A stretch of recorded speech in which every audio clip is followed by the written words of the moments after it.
இன்றைய இறைவார்த்தை.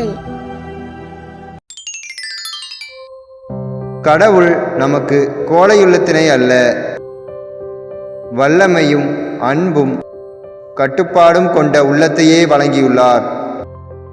தூய பவுல் தீமோத்தேயுவுக்கு எழுதிய 2ஆம் திருமுகம் அதிகாரம் 1 இறை திருவசனம் 7.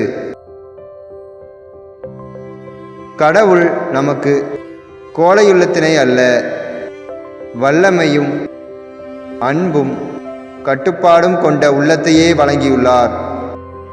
தூய பவுல் தீமோத்தேயுவுக்கு எழுதிய 2ஆம் திருமுகம் அதிகாரம் 1 இறை திருவசனம் 7.